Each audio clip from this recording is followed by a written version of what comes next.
Buenos días o buenas tardes, según la hora que me estén mirando. Vamos a empezar nuestro ciclo de la materia planeamiento agropecuario. Y muchas veces nos preguntamos cuál es la diferencia entre lo que es el planeamiento agropecuario y la administración rural, que acaban de ver ustedes conmigo, o muchos de ustedes conmigo, en este cuatrimestre. Por supuesto, todos los conceptos administrativos, de márgenes brutos, de cálculos de resultado, de estados patrimoniales, los vamos a usar ahora y son importantísimos y los vamos a volver a usar. Así que son conocimientos adquiridos que se van a volver a utilizar. Pero hay un productor de cine que se llama Woody Allen, que le preguntan cuál es la diferencia entre la ficción y la realidad. Y la diferencia entre la ficción y la realidad, él dice que es que la ficción tiene que tener sentido.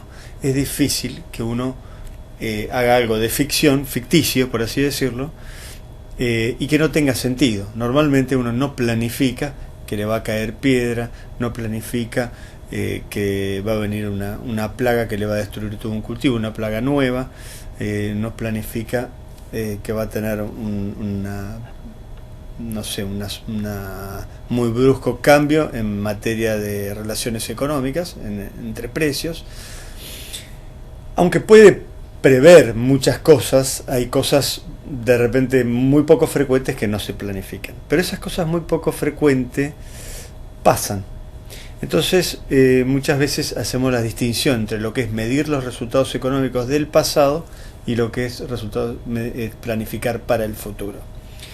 Nosotros normalmente solemos planificar para el futuro, pero lo vamos a hacer muchísimo mejor si tenemos bien analizado el pasado, porque allí van a haber ocurrido un montón de imprevistos, o sea, cosas difíciles de prever. Entonces, cuando hacemos un plan y nos da demasiado bien, es demasiado feliz, por así decirlo, en el terreno económico, está bueno que revisemos si esto se ha dado en el pasado. Cosas como accidentes con el personal, roturas, en fin, ni hablemos de inundaciones y otros accidentes meteorológicos. Entonces, el planeamiento es muy distinto. Pero además es muy distinto en el hecho de que nos ayuda a administrar el próximo año. ¿Por qué? Porque vamos a tener un montón de cosas analizadas y programadas. Sobre todo programadas. Un tema que nos impacta muy directamente, y a ustedes particularmente les tiene que impactar, porque van a ver que la consigna del trabajo que le vamos a pedir así lo requiere, es tener mucha imaginación. Y mucha imaginación les voy a pedir porque van a tener que imaginar un campo, van a tener que imaginar qué es lo que se hace en él, qué características tiene el campo que permiten que esas actividades que ustedes van a elegir se puedan hacer en él, qué recursos tiene la zona en cuanto a infraestructura, digamos disponibilidad, por así decirlo, de un cerealista, de un comprador de leche, de una feria, donde comercializar, un proveedor de insumos, de conseguir personal. ¿Qué distancia tiene al pueblo para que el personal pueda verse satisfecho en muchas de sus necesidades, desde conseguir comida, la educación de sus hijos, médico, etcétera? Entonces, todo este conjunto de cosas nos vamos a tener que poner de alguna manera creativos realistas. O sea, ustedes viven en un lugar, la mayoría de ustedes viven en cerca o en contacto con el sector agropecuario, entonces van a elegir un lugar parecido a la realidad, y en ese lugar van a empezar a diseñar qué es lo que quieren tener, cómo quieren tener el campo, cómo quieren producir, qué quieren producir.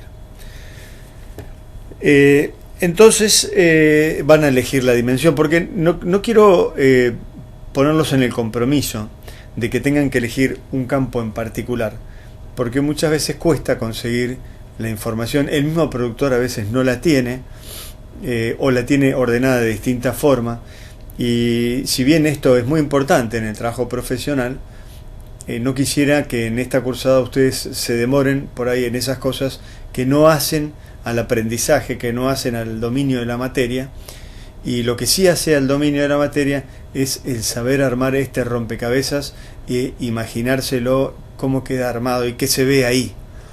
Entonces van a elegir un campo, como les digo, van a elegir el tamaño.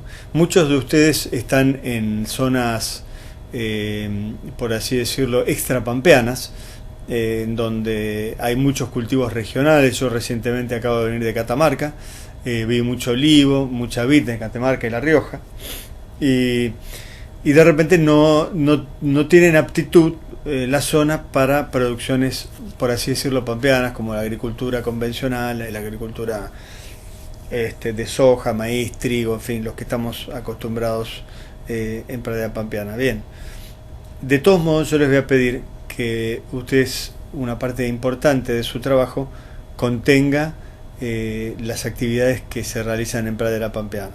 Primero porque la pradera pampeana es muy grande, inclusive abarca muchas zonas que quizás no imaginamos. Yo recientemente en Catamarca estuve en la cooperativa de tamberos Cotalí, la cooperativa de tamberos de Catamarca, y hace poco estuve en Cosalta, la cooperativa de tamberos de Salta, en Cotapa, la cooperativa de tamberos de Paraná, en fin.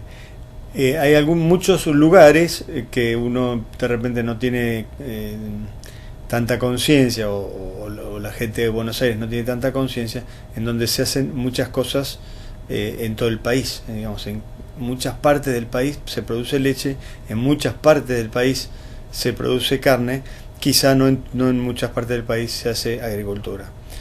Pero bueno, yo lo que les voy a pedir es que hagan una economía regional, o sea, produzcan algo típico de la zona, en donde ustedes puedan tener mucho contacto con eso, y además otro con cosas de pradera pampeana. Lo que son de pradera pampeana, lo que les voy a pedir es que hagan un mejor trabajo, porque van a tener solamente actividades de pradera pampeana. También pueden incluir cosas como apicultura y fruticultura, que también hay en pradera pampeana,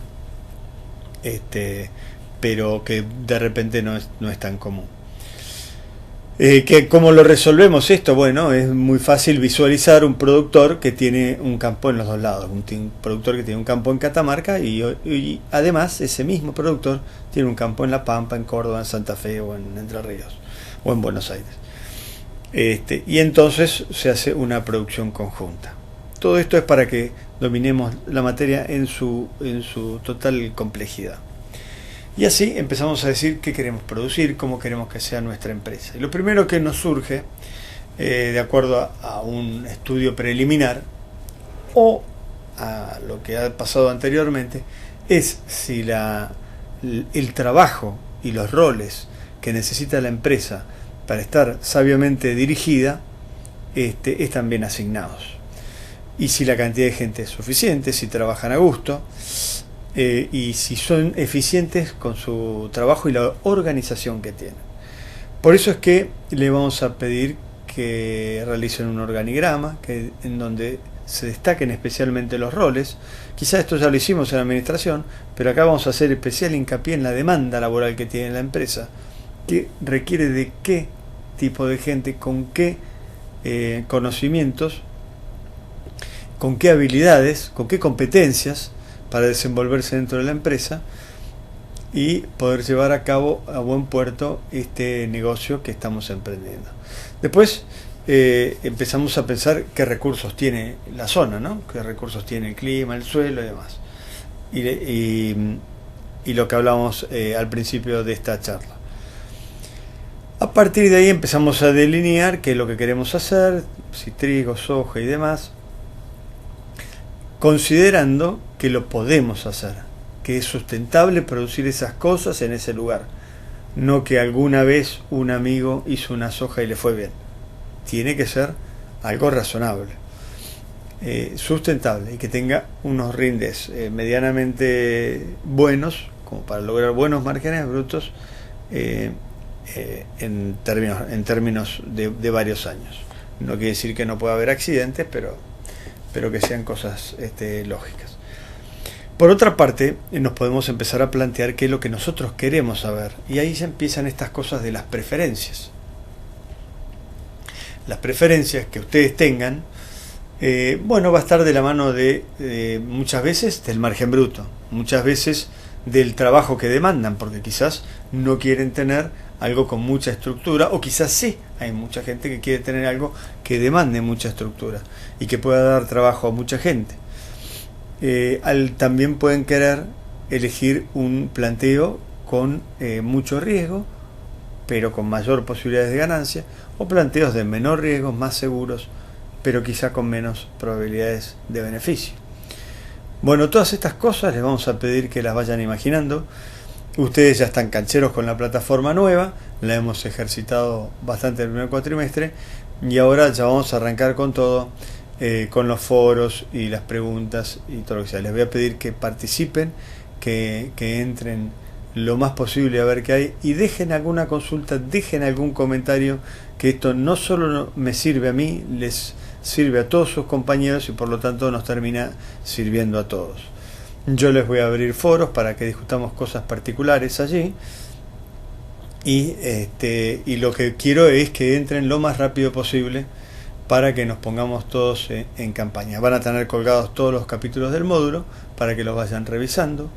Yo les voy a ir atacando un módulo por vez para que nos concentremos en ese módulo y no nos dispersemos, pero ustedes pueden ir mirándolo todo en completo, porque bueno, si no está todo de entrada, estará la mitad y oportunamente estará la otra mitad. Vamos a tener, además de los foros, algunos tips que les voy a colgar yo a modos de etiquetas para que los puedan ir leyendo, y algunos cuestionarios y siempre la mensajería instantánea, que ustedes van a estar dejando mensajes ahí y yo 2, 3 o 4 veces por semana los voy a mirar. Así que vamos a estar en contacto muy directo. Por otra parte, voy a estar en las tutorías, siempre respondiendo a las consultas, y oportunamente se les informará el horario y día en que voy a estar 2 horas por semana.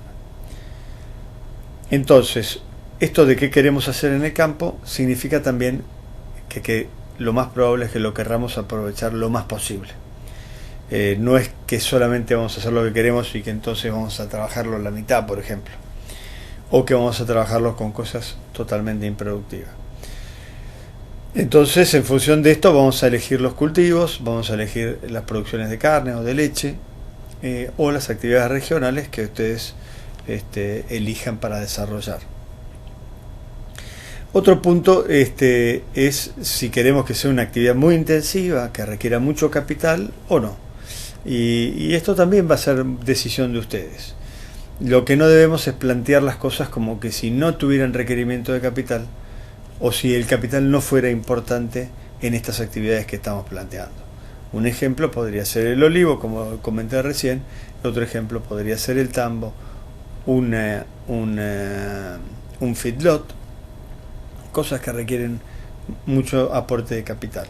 Porque para estas cosas que requieren aportes de capital existe una materia específica, que es el diseño y la evaluación de inversiones, que se trata acá en la universidad, pero que no es materia, digamos, no es tema de esta materia. Entonces, pero sí, no el análisis, pero sí la preferencia de si quieren tener una empresa con poco o mucho capital, con poca o mucha estructura, para poder manejar todo lo que se están planteando. Porque si se están planteando la posibilidad de tener un feedlot, un criadero de aves y demás, o un tambo también, van a tener que tener la estructura necesaria para poder manejar eso como corresponde. Toda la maquinaria agrícola, etcétera, planta de silos, en fin. Entonces, una vez que imaginamos todo esto, empezamos a decir, bueno, queremos hacer tanto de soja, tanto de maíz, queremos tenerlo regado o no, queremos hacer cría invernada, acá no. Ahora, todo eso, quizás, mejor dicho, con seguridad, una organización previa de esto nos va a traer mayores resultados a lo largo del tiempo. ¿Qué significa esta organización previa? La mayoría de las veces tiene que ver con las rotaciones de los cultivos. esto de decir, bueno, ahora que vale el trigo voy a sembrar trigo, ahora que vale la soja voy a sembrar soja, nos puede traer algunas consecuencias, como algunas consecuencias perjudiciales, como por ejemplo que cuando querramos cambiar de uno al otro no nos den los tiempos, porque hay demasiado tiempo, por ejemplo, para pasar desde un trigo hasta una soja del año que viene, o para salir o entrar de una actividad ganadera, en fin, todos estos cambios que muchas veces parecen muy auspiciosos desde el punto de vista económico, generan una desorganización que muchas veces nos puede restar todo ese supuesto beneficio del aprovechamiento de la oportunidad. Entonces, lo ideal para esto es establecer rotaciones técnicamente factibles, que normalmente suelen terminar siendo las más rentables en un periodo largo de años, porque nos permiten conservar el suelo, porque nos permiten cortar el ciclo de las malezas, porque nos permiten sortear el ataque de muchos insectos que se van proliferando con la continuidad de los cultivos, pues nos permite manejar mejor los rastrojos, y por otra parte somos capaces de tener una mejor comercialización cuando tenemos distintas cosas para vender. Y no solo en la agricultura, sino también en la ganadería, también es necesario tener una buena rotación para poder prever la cantidad y calidad de pasto del cual va a disponer la hacienda para su mejor engorde o producción de leche. En todo esto nos termina saliendo lo que llamamos una matriz de rotación. Esta matriz de rotación dice que el primer año voy a hacer en el mismo lote, voy a hacer maíz, después le va a tocar quizá una soja, después un trigo soja de segunda. En la materia ganadera puede ser que haga una pastura y después un verde de invierno y otro verde de invierno. Y esto se va a repetir a lo largo de los años, solamente que va a ir ocupando distintos lotes.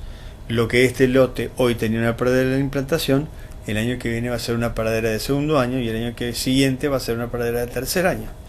Y lo que hoy tenía trigo, en el verano será soja, y el invierno siguiente será maíz, el verano siguiente será maíz, y al otro verano será soja de primera, y así según la rotación que ustedes consideren técnicamente más factible para potenciar el rendimiento de cada una en su momento.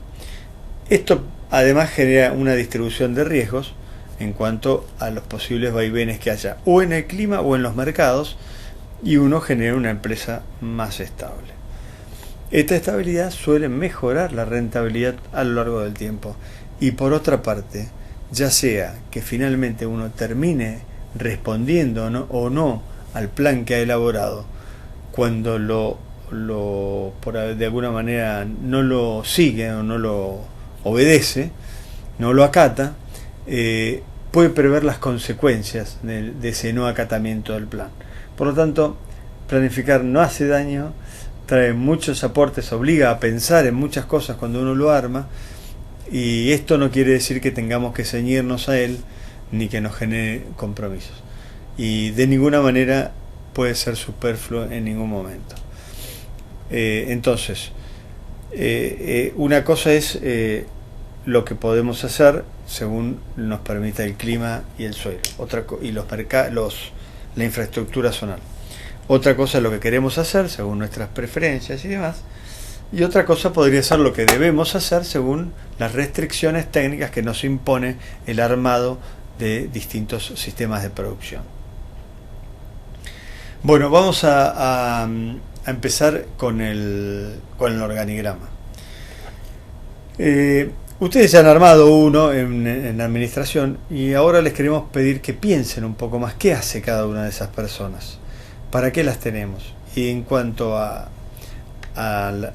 lo que demanda la actividad, si realmente hace falta tener uno o dos tractoristas, si voy a hacer doble turno o no voy a hacer doble turno, si la maquinaria es suficientemente importante como para tener un encargado de maquinaria, si el tambo es suficientemente importante como para tener un inseminador que solamente insemine y un guachero que solamente haga la guachera.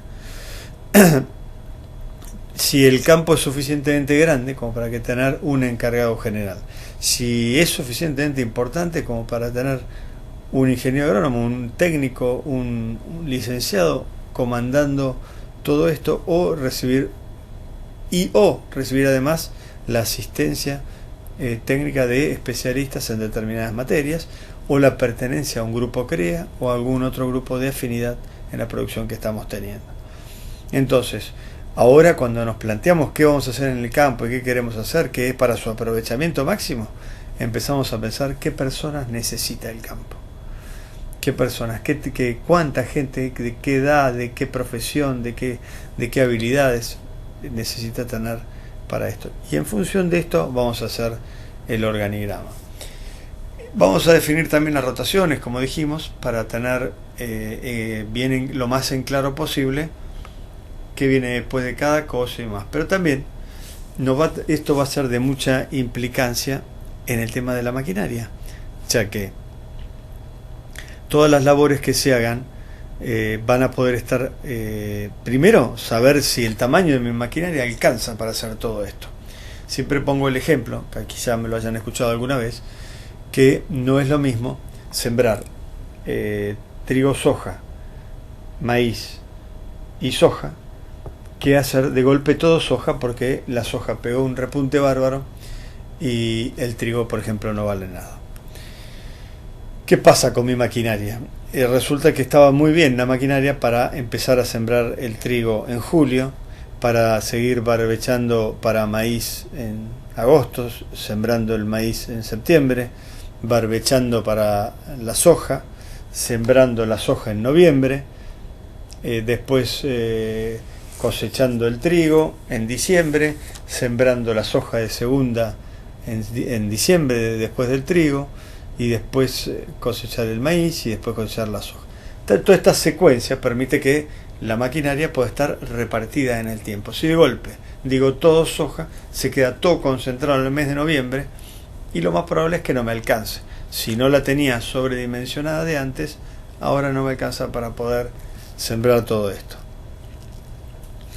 Bien, entonces esto de las rotaciones además nos permite prever si el dimensionamiento de mi maquinaria está adecuado y programarla de acuerdo a los requerimientos que estoy teniendo de ese cultivo. Por otra parte, vamos a calcular ese costo operativo de esa maquinaria, porque quizás encontremos que puede ser un poco cara de alguna manera cuando uno lo compara con los costos que cobran los contratistas en la zona. Puede ser cara, puede ser barata, dependiendo del volumen de trabajo que tenga, pero también es cierto que muchas veces eso caro, a veces se abarata en esa disponibilidad que tenemos de ella y que nos permite hacer todos los cultivos y todo lo que tenemos que hacer en el campo con la maquinaria en tiempo y forma, ya que depender de un contratista externo nos da cierta inseguridad, ya que él tiene que tener muchos clientes como yo para poder utilizar eficientemente su maquinaria. Si no, estaría sobrepasado de maquinaria y estaría, digamos, en bancarrota, igual que la misma bancarrota que nos produce la maquinaria propia a nosotros. Si es que no es negocio. Nosotros vamos a calcular este costo operativo y vamos a imaginarnos cuánto nos cuesta la UTA. Todos sabemos que la UTA es la unidad de trabajo agrícola y que la utilizamos como parámetro de referencia para todas las otras labores. Y surge del costo de una arada. Bueno, sí, todavía seguimos con eso, o de una siembra directa, aunque en realidad ya casi todo el país está en siembra directa hoy en día. Bueno, cuando nos volvamos a ver en el próximo bloque, vamos a seguir tratando estos temas, ya metiéndonos un poquito más en cuanto a la influencia de la rotación en el presupuesto forrajero.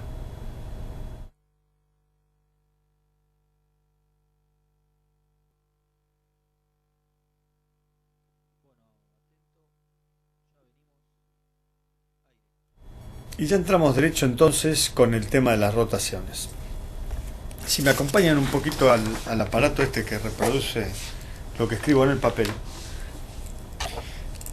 les voy a mostrar qué pasaría si uno tuviera una rotación agrícola, por ejemplo, para hacerla más fácil, en donde acá pusiéramos el lote 1, el lote 2 y el lote 3. Y acá pensáramos que este es el año 1, el año 2000, 2010, 2011, el 2011, 2012 o el 2012, 2013. En este caso podemos imaginar, para que sea más gráfico y clarito, un campo que tiene 300 hectáreas o 3000, como quieran, pero que es netamente agrícola.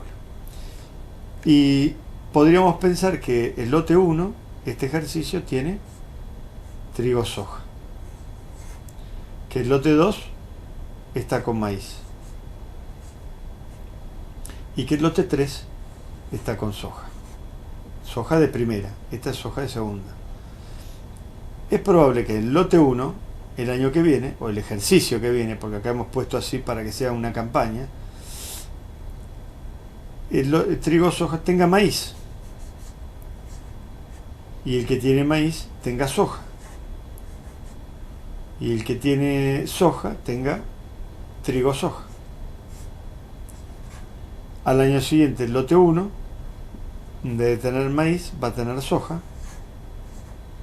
El lote 2, en vez de la soja, va a tener trigo soja. Y el lote 3, en vez de tener trigo soja, va a tener maíz. Fíjense cómo van cambiando. El potrero cada vez tiene una cosa distinta, lo cual le hace bien al lote, pero el campo en sí siempre tiene la misma cantidad de cada cosa. Y esta rotación, que digamos muchos técnicos la avalan, es una manera de tener el trigo entre las dos hojas, de cortar el ciclo de las malezas, de las actividades, de aportar volumen de rastrojo, raíces que mejoran la permeabilidad del suelo. Lo mismo con respecto al maíz, y se intercalan entre las hojas para darle sustentabilidad al planteo. Lo mismo podría pasar con las rotaciones de pasturas, o mejor dicho, una rotación ganadera. La rotación ganadera suele incluir pasturas, digamos, o suele tener dentro de su esquema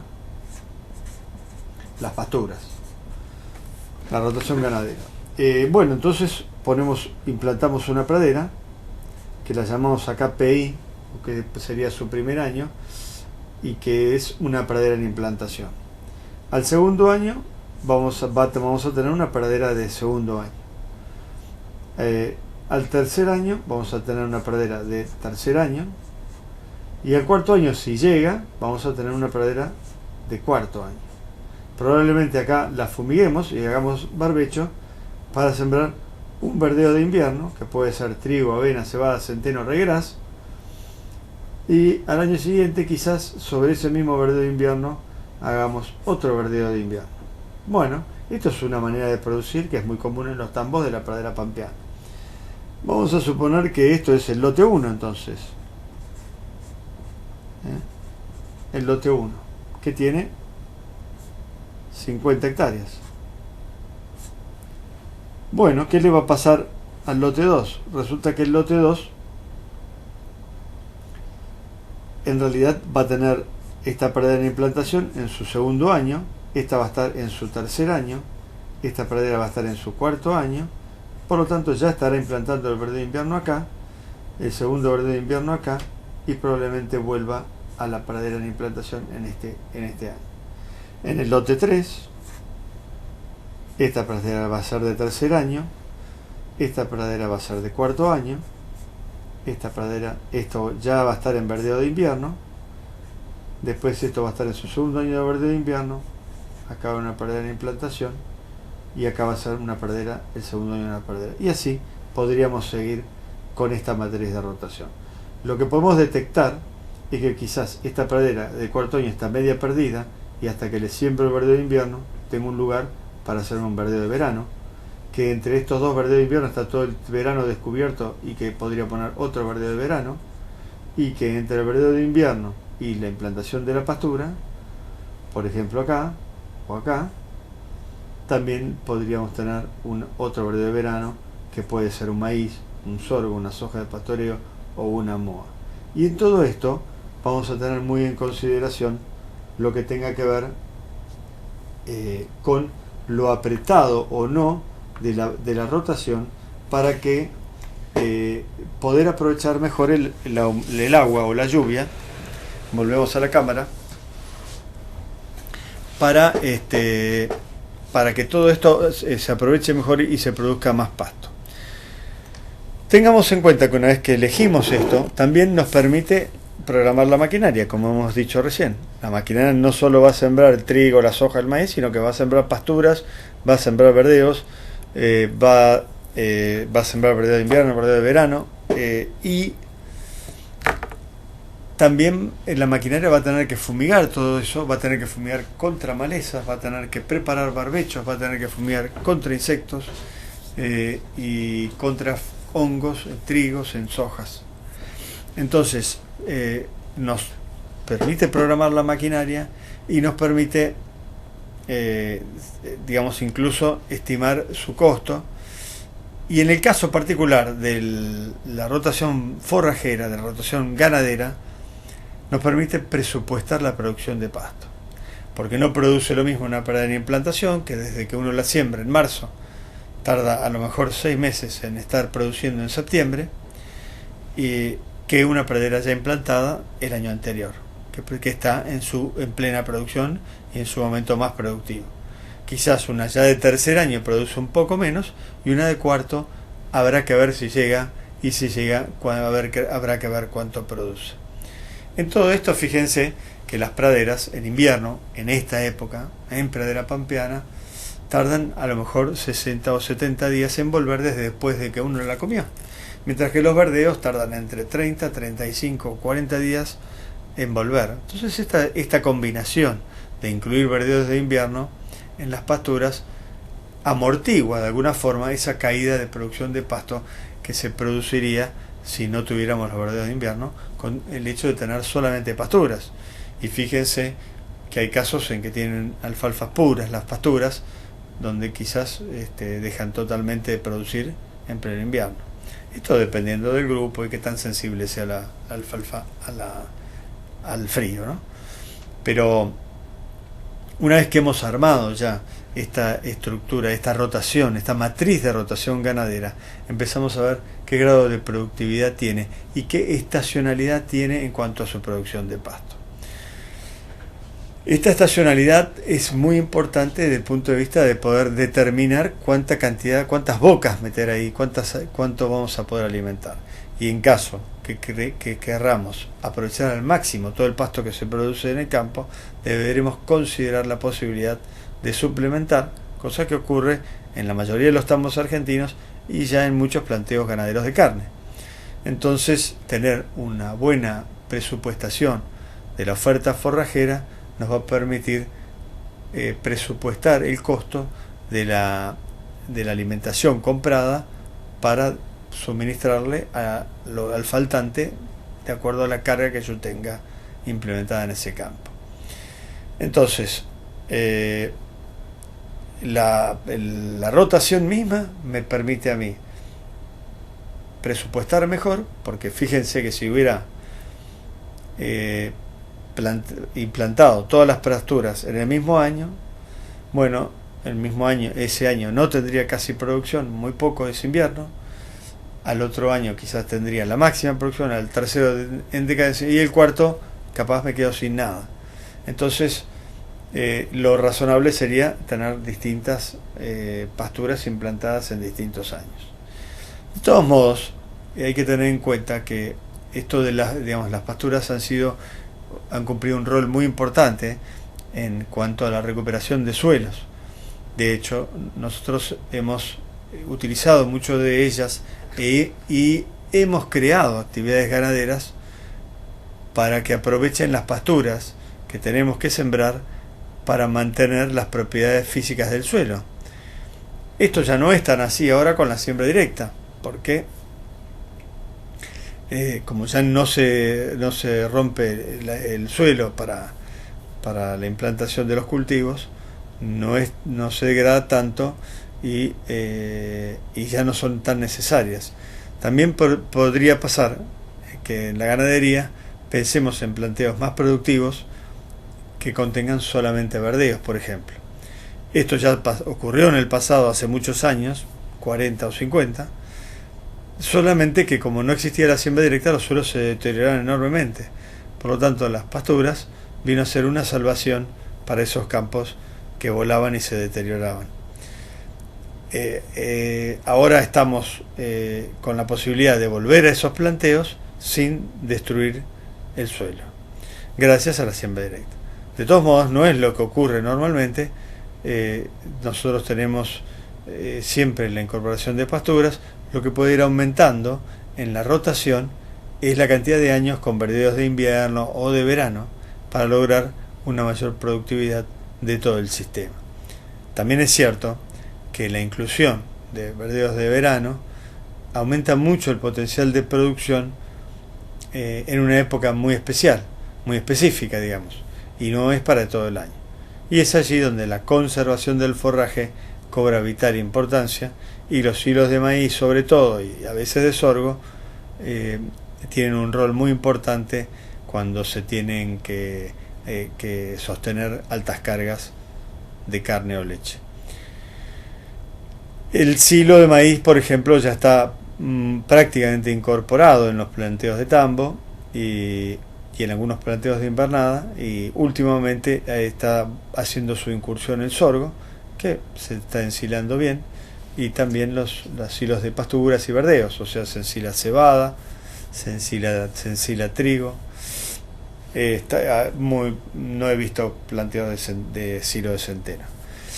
Pero finalmente este presupuesto forrajero mensualizado nos va a permitir saber cuánto se va a suplementar cada vez. Y esto de suplementar no es un tema solamente, por así decirlo, de cubrir los requerimientos de cuánto tienen que comer, sino que se generan un montón de desbalances.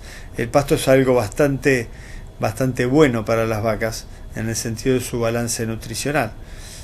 Cuando empezamos a meter, por ejemplo, mucho silo de maíz que tiene casi muy poquito calcio y muy poquita proteína, empezamos a tener que armar esas dietas para poder balancear las dietas. Ya esto pasa a ser una cuestión nutricional que ustedes deben estar viendo con Paula Raffaeli en la materia de producción animal.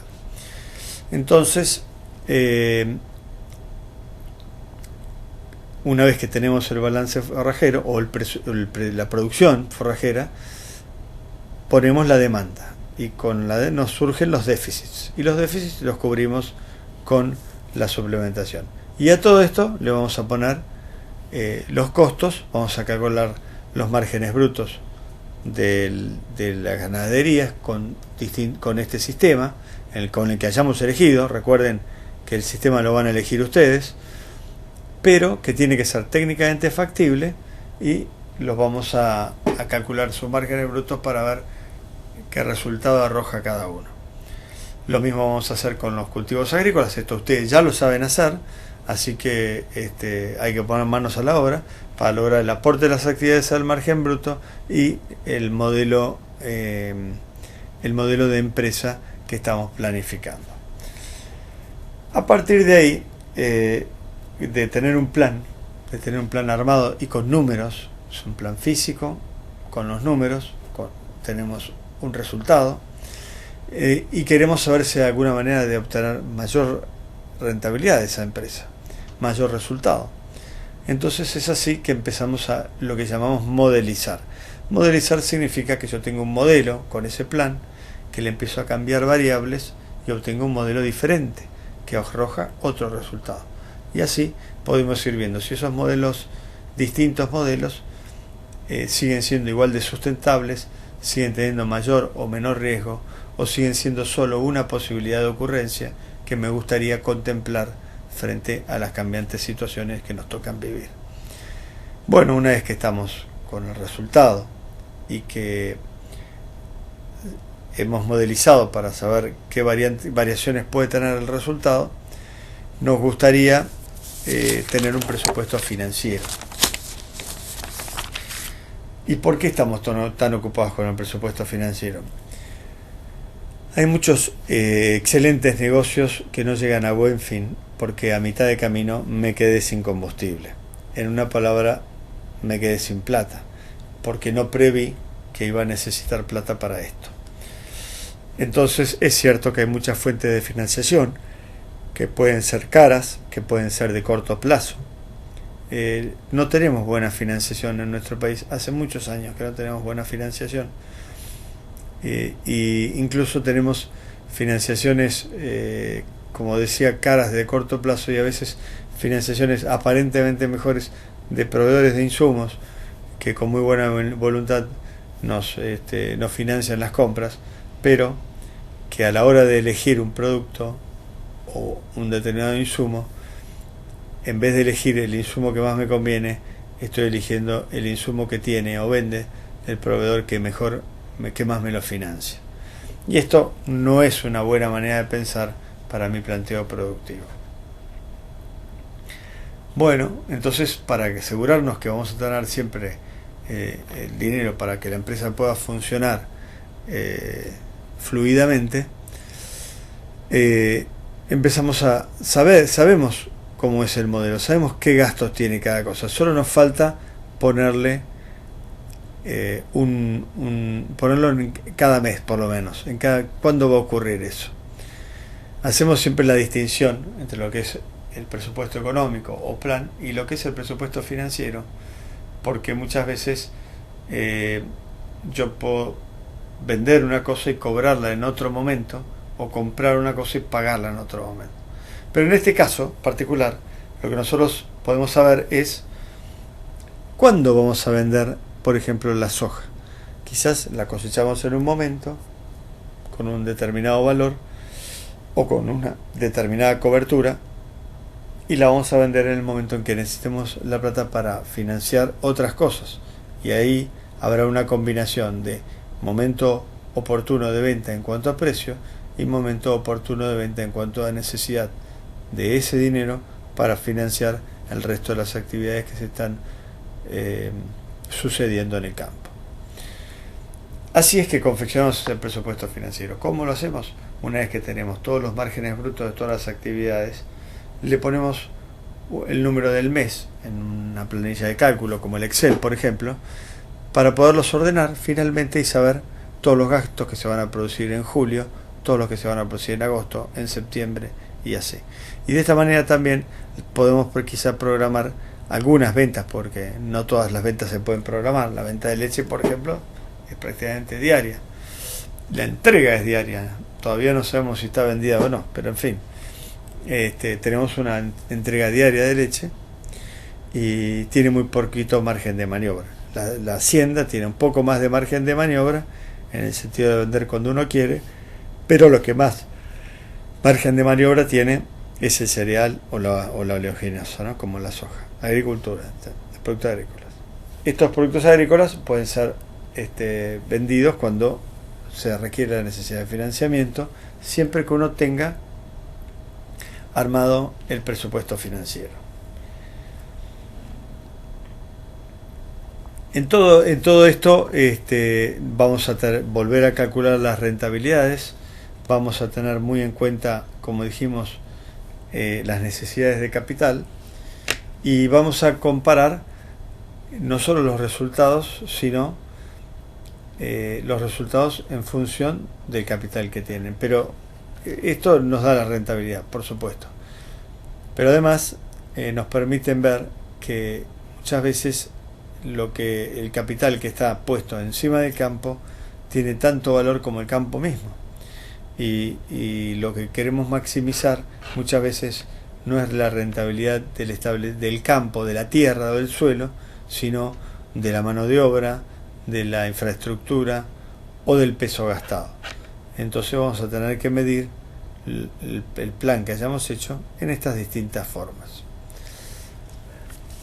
En el próximo bloque vamos a ver un poco más en detalle lo que tiene que ver con las mediciones que tenemos que hacer en los campos para monitorear la marcha del plan y qué correcciones se pueden hacer para que siga en su mejor funcionamiento.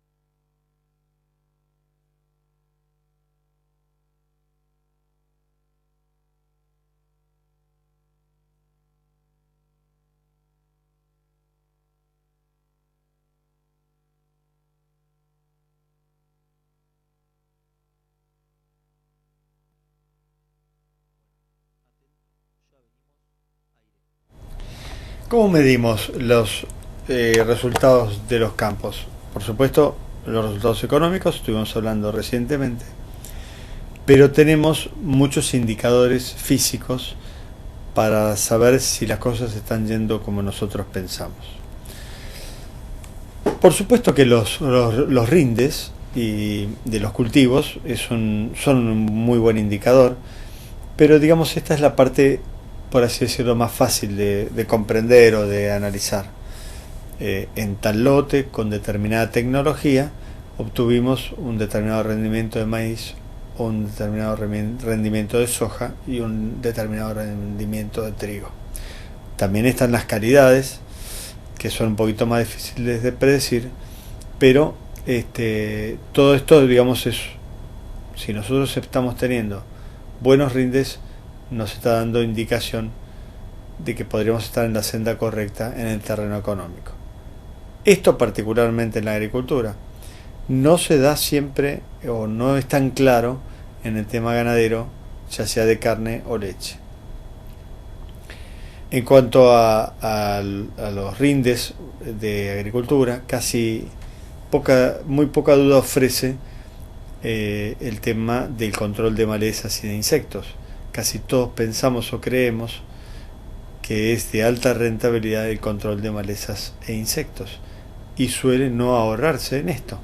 Por eso lo importante de hacer el plan previo para uno ser consciente del impacto, del gran impacto que puede tener la no utilización de estas tecnologías en el rinde, en la facturación, y el poco impacto que tiene en el costo de estas cosas. Pero hay otras cosas en la misma agricultura que generan más dudas, tal es el caso de la fertilización o del costo de la semilla. Entonces, para esto nos guiamos un poco más por la experimentación, por la investigación, y a todo esto tenemos que ponerle números. Tenemos que ponerle números para saber si esto que obtenemos de mayor rinde, incluso de mayor margen bruto, nos resulta de mayor resultado en la empresa en general, porque la implantación de los cultivos, el costo de los cultivos termina siendo, iba a decir costo, pero en realidad es como más capital. Cuando uno entiende que sembrar un maíz es más caro que sembrar una soja, cosa que es una realidad actual, piensa que con la misma plata que siembra un maíz, sembraría 2 hectáreas de soja. Entonces, estas cosas ya empiezan a hacernos dudar un poco más y deben ser analizadas con un poquito más de detalle. Cuando uno dice vaya a sembrar 2.000 hectáreas de soja, tiene que pensar que solamente podría sembrar 1.000 de maíz con la misma plata, con el mismo dinero. Entonces, por otra parte, si ocurriera alguna catástrofe, como la piedra, como lo que fuera, estaría dañado una parte más importante de mi patrimonio o afectado, o una sequía, ¿no?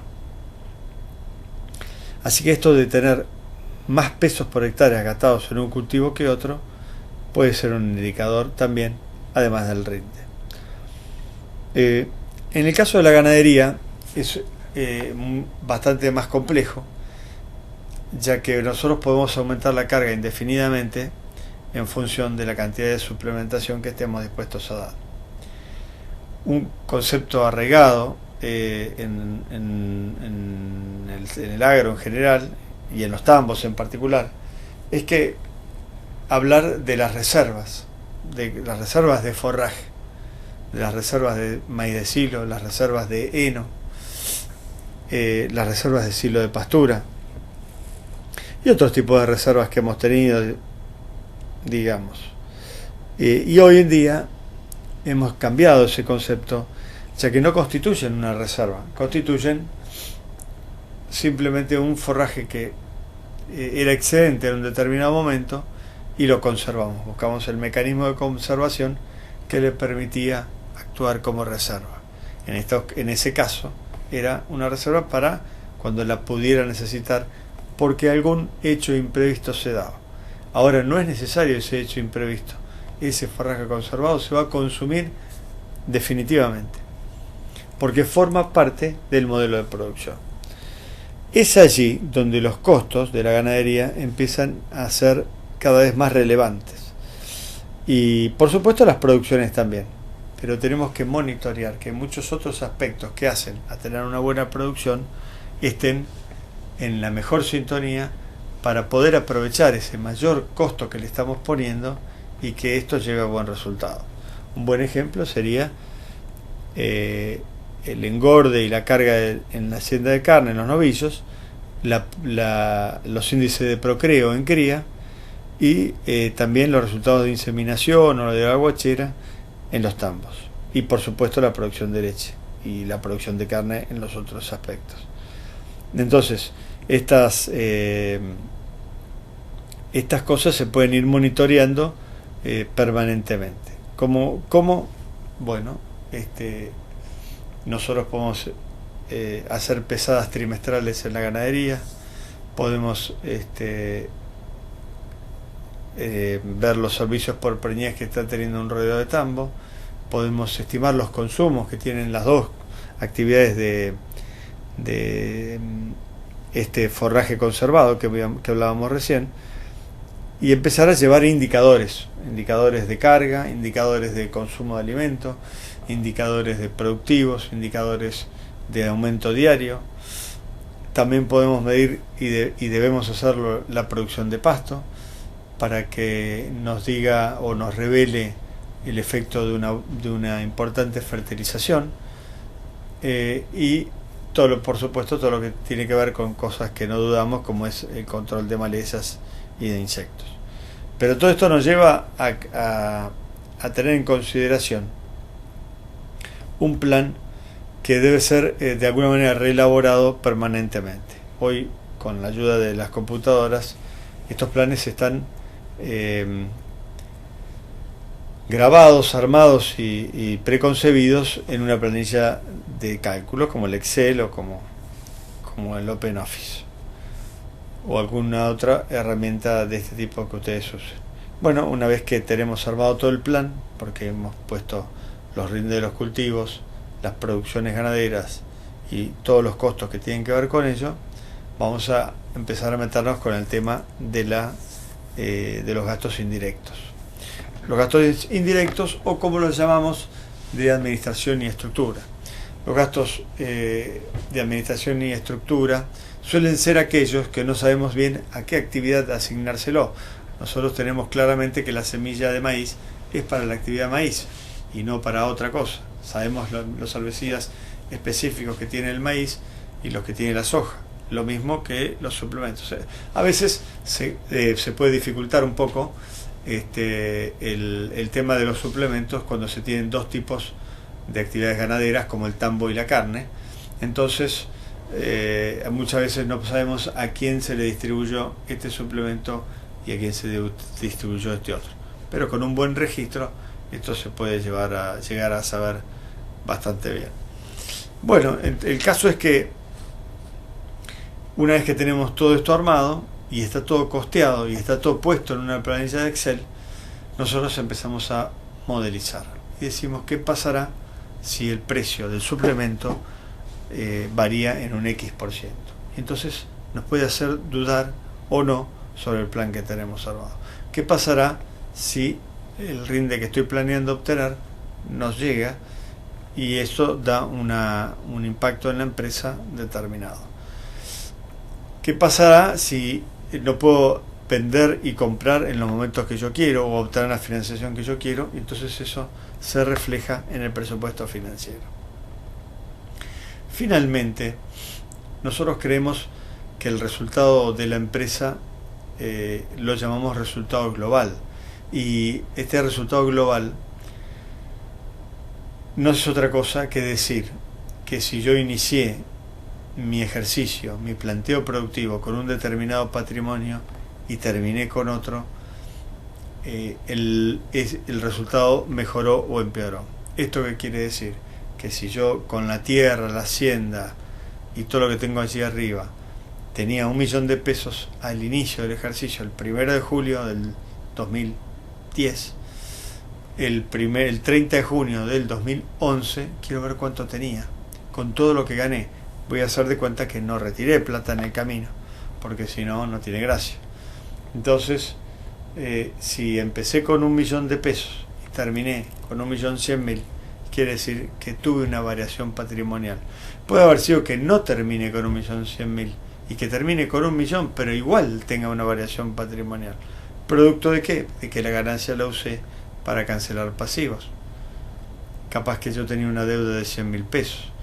Entonces, ahí es donde entra a jugar el concepto de patrimonio neto, en donde a los activos que componen mi capital le resto los pasivos. Y esto va a ser muy importante para nosotros poder explicar la variación patrimonial que surge de un año productivo. Y ahí decimos que tenemos más de un resultado para explicar la variación patrimonial. Nos vamos un segundo acá a la cámara de documentos para visualizar un poco más claramente esto. Los activos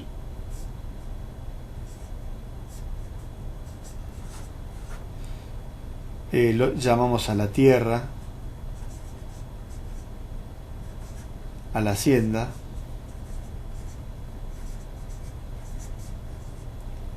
las instalaciones,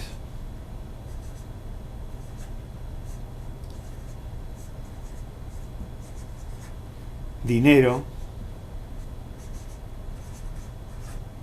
y los pasivos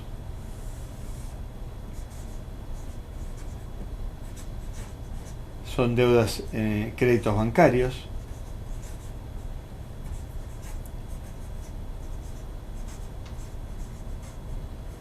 el mismo descubierto en la cuenta corriente es un pasivo, insumos no pagados,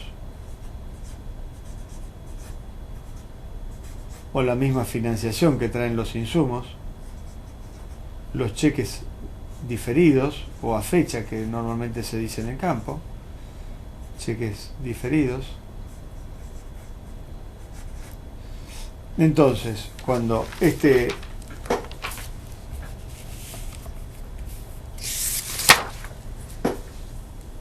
patrimonio neto, que era de 1.000.000 de pesos,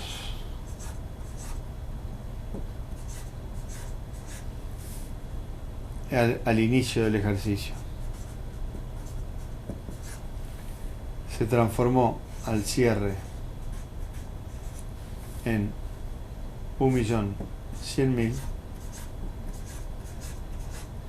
hubo una variación patrimonial de pesos 100.000, que es consecuencia, puede ser de lo que llamamos resultado por producción o del resultado por tenencia o del resultado por venta de existencias o del resultado financiero, cosas que vamos a explicar ahora frente a la cámara.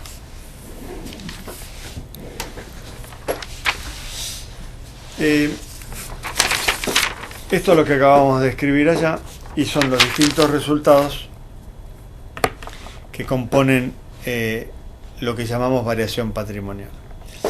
El resultado por producción es el que estuvimos viendo casi toda esta charla de hoy. Lo que sale de los márgenes brutos, los ingresos, los gastos y demás. El resultado por tenencia es cuando yo resulta que tenía una determinada cantidad de hacienda y muchos productores lo vivieron este año y de golpe pasa a valer el doble. Entonces yo no hice nada, yo produje lo mismo que siempre, pero tengo el doble de capital. Entonces eso lo queremos discriminar bien, porque yo no hice nada para obtenerlo. Sí, quizás tuve una actitud empresarial de no desprenderme de ese bien, que eso es muy importante y es importante valorarlo. Pero no hice nada productivo, no hice nada para producir más. Y sin embargo tengo más plata. El resultado por venta de existencias surge porque cuando nosotros cerramos, nosotros tenemos que decir, vamos a analizar este ejercicio. En ese momento quedan un montón de cosas que habrían de venderse, por ejemplo, bolsas de grano, que están tasadas a un determinado valor, porque si no, no puedo saber cuál es mi patrimonio en ese momento. Y cuando terminan vendiéndose el ejercicio siguiente, se venden mejor o peor a lo que estaban tasadas. Esto quiere decir que yo tenía una bolsa de soja, tenía, pongámosle, 200 toneladas allí, y valía 1.000 pesos la tonelada. Bueno, tenía 200.000 pesos. Después, cuando finalmente lo vendo, termino vendiendo 800 pesos la tonelada, y yo creí que tenía un determinado patrimonio y en realidad no lo tenía. Esto me termina generando una pérdida por tenencia de, por ejemplo, en estas 200 toneladas de unos 40.000 pesos, por ejemplo. Y finalmente tenemos el resultado financiero. El resultado financiero surge de... Hay veces que hay excedentes financieros. Lamentablemente debo reconocer que no es la mayoría de las veces en nuestro ámbito, pero esos excedentes financieros que deberían ser colocados a una tasa en el banco y recobrar una renta por ese dinero, o en otro lado, ¿no?, donde esté colocado. Y por otro lado, y esto sí es lo más común, tenemos gastos financieros en cuanto a los créditos que tomamos, por los cuales debemos pagar intereses y gastos de bancarios y demás. Y bueno, esto arroja un determinado resultado que suele ser negativo, pero que también nos ayuda a comprender por qué varió el patrimonio. Porque muchas veces el patrimonio no varió porque yo esté produciendo mal, sino por estar produciendo con la plata de otro. Y a ese otro le tengo que retribuir su dinero, el dinero que él está poniendo acá. Otro u otros que muchas veces suelen ser muchos. Por eso es que nos interesa mucho calcular los márgenes, saber que los márgenes no es lo único, que interesa además llegar hasta las últimas consecuencias del último gasto y obtener el resultado por producción. Saber también que el resultado por producción por sí solo no nos dice toda la verdad y que nos interesa relacionarlo con el capital que está puesto a trabajar en la empresa. Y así obtenemos lo que conocemos como rentabilidad. Pero además que todo eso es uno de los resultados, si bien el más importante para nosotros, que explica lo que es la variación patrimonial. Y que la variación patrimonial sería hoy en día una de las mejores medidas para monitorear el funcionamiento de nuestro plan. Es decir, yo hoy tengo un determinado capital y quiero tener otro determinado capital después de haber trabajado todo un año. Ustedes podrían decirme, y con razón, que yo necesito vivir con eso, y entonces lo voy retirando en la medida que vaya surgiendo. Pero bueno, después si cada uno se lo gastó o no es otro tema. Lo que sí nos interesa a nosotros es que la empresa lo generó, porque no podemos medir el resultado y la evolución de las empresas en función de lo que necesita cada uno para vivir. Es posible que alguien que tenga muchos hijos o que tenga muchas necesidades económicas, ese tamaño de explotación o ese tipo de actividad no le alcance, pero que igualmente sea lo mejor que se puede hacer con ese campo o con esa empresa, por mucho que al dueño no le alcance. Lo que podría pasar es que uno tendría que pensar que necesita una empresa más grande. Bueno, cuando considere que necesita una empresa más grande y esté dispuesto a hacerla crecer, es posible que busque o la financiación de alguna entidad financiera o asociarse con algunos otros inversionistas que quieran participar de ese negocio, que probablemente sea bueno, pero que igualmente a él no le alcanza para sus retiros particulares. Entonces, cerrando ya un poco este capítulo, tenemos que en qué nos diferenciamos, por así decirlo, cuando hacemos planeamiento de lo que hemos visto en la administración, es que ahora vamos a aplicar todos los conocimientos adquiridos en la administración a prever las cosas que van a ocurrir. Vamos a tratar de organizarlo lo mejor posible para que todo sea un relojito funcionando. Vamos a imaginarnos todos los requerimientos que pueden tener los cultivos en cuanto a herbicidas y labranzas, y las actividades ganaderas en cuanto a pasturas y suplementación, y toda la estructura para poder saber qué resultados arroja en lo económico y poder ver a qué variación patrimonial nos puede hacer llegar.